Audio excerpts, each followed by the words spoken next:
గత కొంతకాలంగా జగన్ అరెస్ట్ అని విపరీతంగా తెలుగుదేశం లేకపోతే జనసేన సోషల్ మీడియా వాళ్ళు పోస్టులు పెడుతున్నారు. హ్మ్. ఎందుకంటే ఈ మద్యం కుంభకోణం అనేది చుట్టుముడుతుంది క్లియర్‌గా.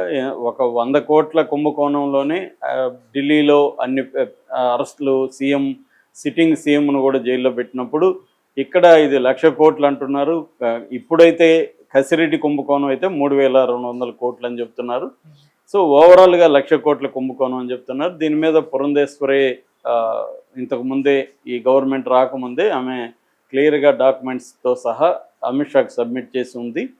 సో అంటే డబ్బులు లావాదేవీలు పెట్టడం, ఆన్‌లైన్‌ది లేకుండా ఉండడం, తర్వాత కొత్త బ్రాండ్‌లని ఓపెన్ చేయడం, డబ్బులు విపరీతం కలెక్ట్ చేయడం, ఎక్కడ దేనికి కూడా ఒక ట్రాన్స్‌పరెన్సీ అనేది లేకుండా పోయింది. పెద్ద ఎత్తున జరిగిందనేది ఉంది.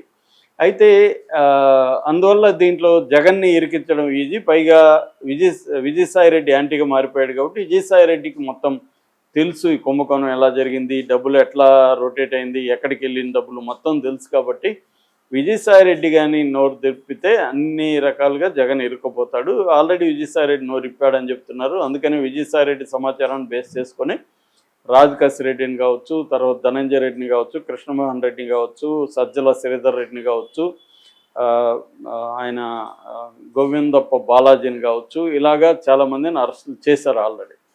ఇక మన పెద్దిరెడ్డి మిథున్ రెడ్డి అతను సుప్రీంకోర్టు పెండింగ్లో ఉంది. సుప్రీంకోర్టు మళ్ళీ హైకోర్టుకి పంపించింది. అతను ఒక్కడు పెండింగ్లో ఉన్నాడు. ఇప్పుడు దీంట్లో జగన్ పేరు ఇప్పటివరకు అయితే లేదు. బట్ మెమో వేసి జగన్ పేరు కూడా పెట్టి జగన్ని బెంగళూరులో ఉన్నప్పుడు జగన్ అరెస్ట్ చేసి రోడ్డు మార్గాన తీసుకురావాలి, చంద్రబాబుని ఎలాగా చేశాడో జగన్ అలాగే చేయాలన్న ఇది కనిపిస్తుంది. అయితే అటువైపు క్యాంపులో వైసీపీ వాళ్ళు కూడా దీన్ని రివర్స్ ప్రచారం పెట్టారు. సాక్షాత్తు జగనే నేను అరెస్ట్ చేస్తే మొన్న మీడియా వాళ్ళు అడిగారు, నేను ఇక్కడే ఉన్నాను కదా వచ్చి అరెస్ట్ చేయమని, వద్దన్నోళ్ళు ఎవరు అన్నాడు. అలాగే అసలు దీంట్లో ఎక్కడైనా ఈ డబ్బులు ఎక్కడికి పోయిందో, ఈ డబ్బులు ఎక్కడున్నాయి, ఇప్పటివరకు ఏమన్నా చెప్పారా, డబ్బులు నాకు అందినట్టు మీ దగ్గర ఏమన్నా ఆధారాలు ఉన్నాయని క్లియర్గా అడుగుతున్నాడు.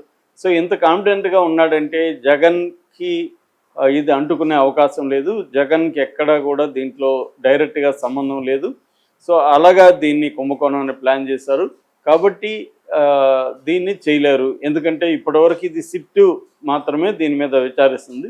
సిట్టుకి వేరే రాష్ట్రాల్లో వేరే దేశాల్లో పోయి విచారించే అంత స్కోప్ తక్కువ ఉంటుంది కాబట్టి సిట్టు దీన్ని తేల్చదు. ట్రైల్ ఆఫ్ మనీ లేకుండా ఒకవేళ జగన్ అరెస్ట్ చేసినా బెయిల్ వచ్చేస్తుంది. ఎందుకంటే చంద్రబాబు కూడా అదే జరిగింది. ట్రైల్ ఆఫ్ మనీ అనేది లేదు. చంద్రబాబు కూడా ఇదే ఆర్గ్యూ చేశాడు.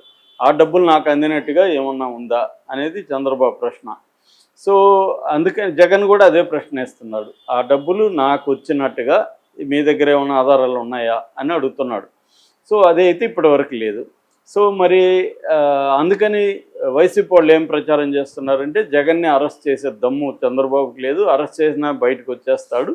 సో అరెస్ట్ చేస్తే జగన్కి సింపతి వస్తుంది. గతంలో 16 నెలలు జగన్ జైల్లో ఉన్నప్పుడు ఏం జరిగింది, ఇప్పుడు జైల్లో ఉన్నా కూడా జగన్కి ఏమి కాదు. జగన్ లోపల నుంచి గైడ్ చేస్తాడు, ఇక్కడ పనిచేస్తాడు ఆల్రెడీ. అందుకని ఆయన అన్ని జిల్లాలకి ఒక ఇన్ఛార్జీలను పెట్టాడు. ముందే వాళ్ళందరికీ కూడా ఇంటి ఇచ్చాడు.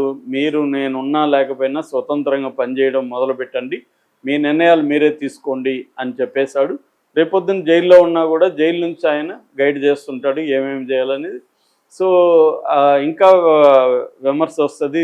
ఈ తెలుగుదేశంలో కూటమి ప్రభుత్వం తమ హామీలు నెరవేర్చకుండా జైల్లో పెట్టని ప్రతిపక్ష నాయకులను నేషనల్ వైడ్గా కూడా ఇది ఇష్యూ అవుతుంది. సో ఎన్డీఏ ప్రభుత్వం మరొక మాజీ ముఖ్యమంత్రిని జైల్లో పెట్టిందని ఇండియా కూటమి కూడా దీని మీద నేషనల్ వైడ్గా చేస్తుంది. ఆ రకంగా మోడీ ప్రభుత్వానికి కూడా ఇబ్బంది మారుతుంది. కాబట్టి మోడీ దీనికి అనుమతి ఇవ్వడు. మోడీ అనుమతి ఇవ్వకుండా జగన్ని అరెస్ట్ చేసే దమ్ము ధైర్యం చంద్రబాబుకి లేదు అన్న వెర్షన్ని వైసీపీ వాళ్ళు తీసుకొస్తున్నారు.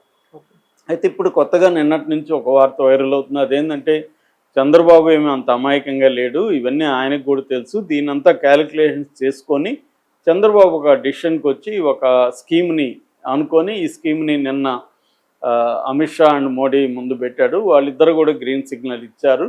ఈ స్కీమ్ ఏంటంటే ఇప్పుడు వీళ్ళేమన్నా మద్యం కుంభకోణమో దీంట్లోనే అరెస్ట్ చేస్తే వీళ్ళు అరెస్ట్ చేస్తే నేషనల్ వైడ్ ఇబ్బంది రావచ్చు. అట్లా కాకుండా ఈడీ ఎంటర్ అయిపోయి ఈడీ రంగంలోకి దిగి ఈడీ కేసులు పెట్టి పిఎంఎల్ఏ చట్టం కింద అరెస్ట్ చేస్తే మద్యం కుంభకోణం జరిగింది కాబట్టి అరెస్ట్ చేశామన్న ఇది వస్తుంది. అప్పుడు